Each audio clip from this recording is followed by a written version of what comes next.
support your system. I go to court. All right, ladies and gentlemen, we are back live.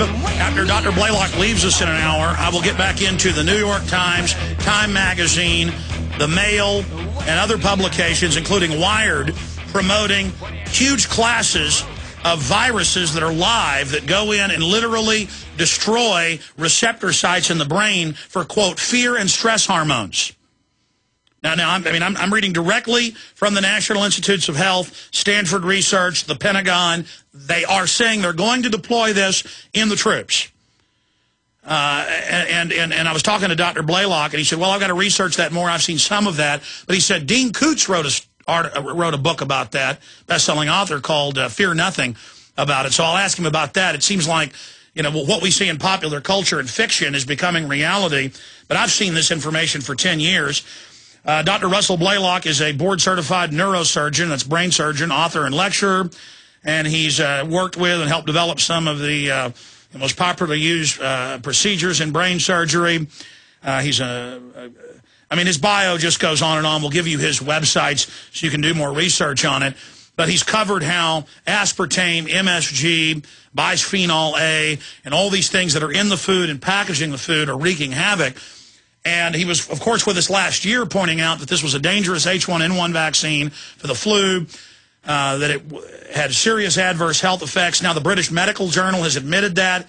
I had the editor on a few months ago, that it was all a fraud, payoffs to the government officials to make tens of billions of dollars. We had Wolfgang Wodarg, the medical doctor, on, who headed up the EU Commission that found it was a dangerous fraud.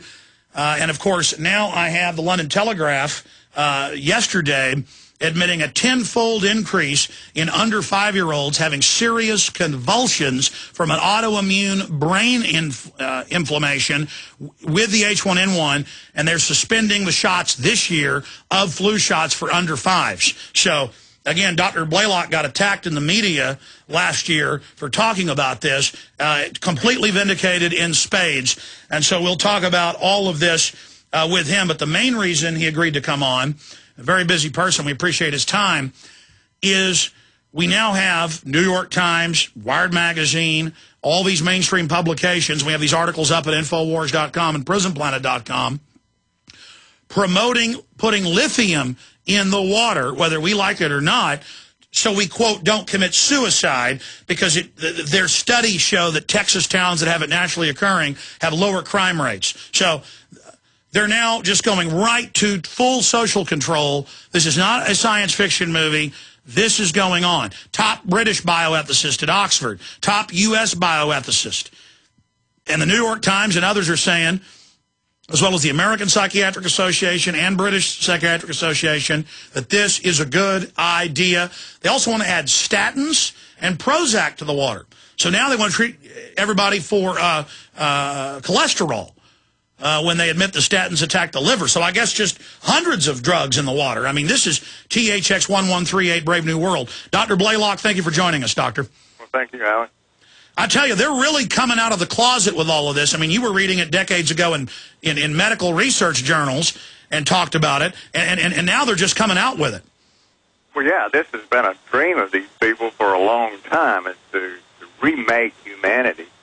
You know, if you look back in some of the early writings, and as I quoted, I think, on one of your programs about Dr. Lilly's book on the history of molecular biology, and he talks about how in the early days the Rockefellers were obsessed with remaking humanity, changing their biological structure. In the beginning by eugenics, but later they realized that DNA manipulation is a better method, and that he funded the tremendous growth of the biological programs throughout the United States and some of our major institutions with that goal in mind. And now we're seeing this come to fruition, where they're seriously and openly talking about, well, we need to make it where we can remove fear from soldiers so that they'll be able to fight better in war, which means they're going to be more likely to die if they don't have this protective fear impulse. Remove stress, so all of us sort of apathetic and willing to accept whatever we're told. Yeah, I mean, they're really into some serious things here, and their biology is teaching them how to do it. And we're finding you can manipulate the brain and remake a person's whole neurological makeup. Well, some years ago, there was a book written about biological control of the mind, which they said that the last refuge of your individuality is your own mind. Well, now they want to attack that last refuge. It's an assault on it, so that you cannot think what you want to think. You cannot have your own mind, your own private thoughts. They're going to control them. And this is serious business. They're seriously talking about this, and they're so excited about it, they don't really care that anyone knows. And I found it interesting, in this article that was in Huffington about the lithium in the water, the way they treat their opponents, that anyone who disagrees with this is a knee-jerk, irrational person. That's right. We've got a George Soros-funded publication, the New York Times, that they quote, says the same thing, that you're a kook if you don't want the government, and see, they psychologically put it back on us, which is just asinine. I mean, imagine if your neighbor showed up at your house and said, I want to put lithium in your water to make you servile. You'd say, get out of here, crazy man. But the government and the media is pushing it, and then they preemptively say, first we were kooks for saying this was their plan because we were reading their own textbooks and documents. Now, as they roll it out publicly, they preemptively say, you're crazy if you don't let us drug the water with a toxic antipsychotic. Exactly. That's exactly the stage they went through. At first, they deny it, say you're crazy for even saying they wanted to think about it. Now that they're admitting they were planning this all along, you're crazy to resist it. Now, it's interesting, the whole justification of the lithium in the water is that it reduces suicides and violent behavior. But their previous program, fluoridation, shown by several large studies, one was the Dartmouth University study in which they looked at 280,000 children, found that it increased, when you fluoridated the water in a community, it increased the lead content of the water. That increased suicides and violent behavior and criminal behavior. A Canadian study looked at the same thing and found when you fluoridated the water, it doubled the lead content of the water.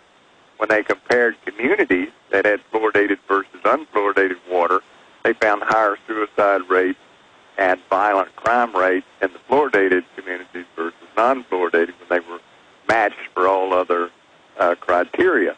Well, it was also known that when lead is even increased slightly to the contents that this fluoridation was causing, produced hyperactivity, it increased substance abuse, it increased suicide, and it increased violent behavior and crime significantly. Well, these are the very things now they're giving us the justification, putting another metal in the water, lithium. Well, if you want to reduce substance abuse, suicides, violent behavior, and crime, just take the fluoride out of the water.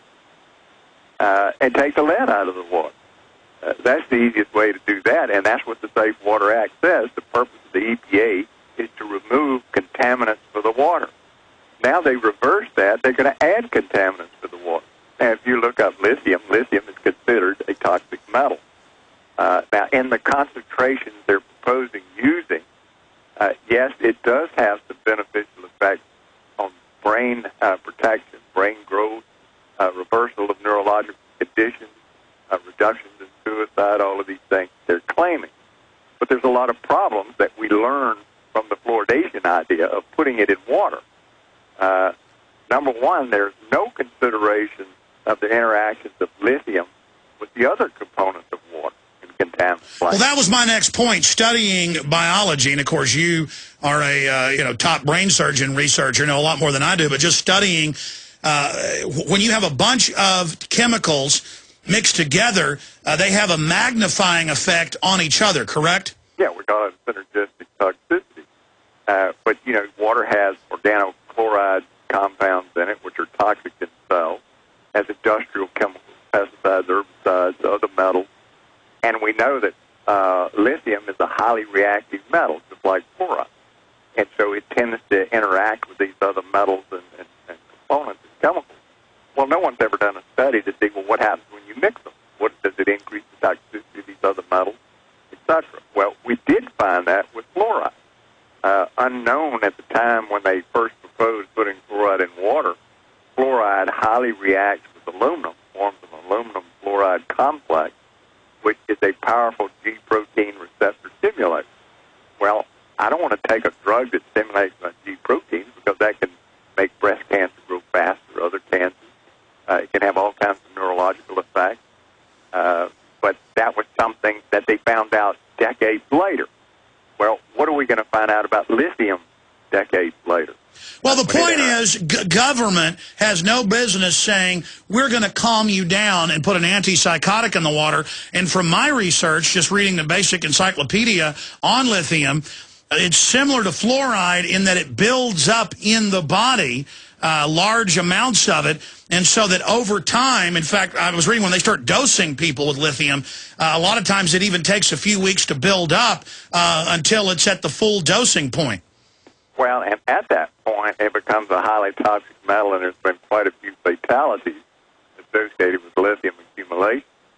Now, that was also the problem we had with fluoride. They were, in the very beginning, and even now, they said, well, gee, it's only 1 part per million.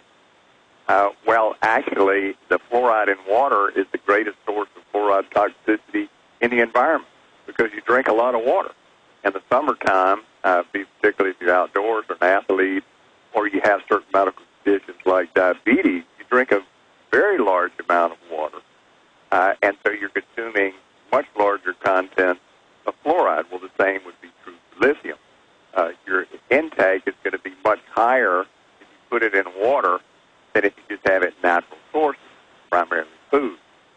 Also, what's forgotten about this, and the same thing happened with fluoride, when you put a metal in the water purposely, and then you water your plants with it, your vegetables, your gardens, that you're going to eat these fruits and vegetables that are watered with the lithium-enhanced water, the plant accumulates the lithium, so then you're getting bioaccumulation. The longer you do it, the higher the content. And for those that don't know, that's just like the food chain where you don't eat swordfish because it's got hundreds of times the mercury that a smaller fish has because it's on the top of the food chain. And in the last 5 years, they've approved, and it's being widely used, sodium fluoride as a pesticide on crops, and they admit it bioaccumulates through the cell walls of the plants, and so there's massive levels, and thousands of foods don't have 1 part per million, that's mixed in with the water that's used in their production. They're actually adding upwards of 900 parts per million in TV dinners, in powdered eggs. That's all authorized by the Food and Drug Administration. And then you have the toothpaste that the children are using, very high levels of fluoride. Then you look at how the term sodium fluoride is a catch-all for hundreds of chemicals that they put in the water. I mean, it's just incredible. Well, and you have fluoridated medications. We're now exposed to so much fluoride. We've exceeded recognized safety limits that are recognized by everybody, EPA, FDA, the ADA even recognizes that at those levels, there's no question of toxicity. Well, certain parts of the brain accumulate doses or concentrations of fluoride that are several hundred parts per million, which everybody agrees is toxic. Now, they even use fluoridation as an example. Oh, look how successful fluoridation was. Well, we have poisoned millions of people with fluoride. It induces arthritis, bone fractures, infertility, neurological disorders. I mean, the list goes on and on. Cancer, it stimulates cancer growth. All of this is ignored by the public. And the mainline government university studies admit macular degeneration. So if it's eating and destroying the cells in the eye, which is connected to the brain, as you know, doctor, what is it doing to the brain? Well, we have evidence of brain damage by fluoride accumulation. That was done by Dr. Molnick. She presented it to the CDC, her program, her research, which was printed in one of the most prestigious neurotoxicology journals. And for her trouble, they fired her. And they made sure she never got another federal grant.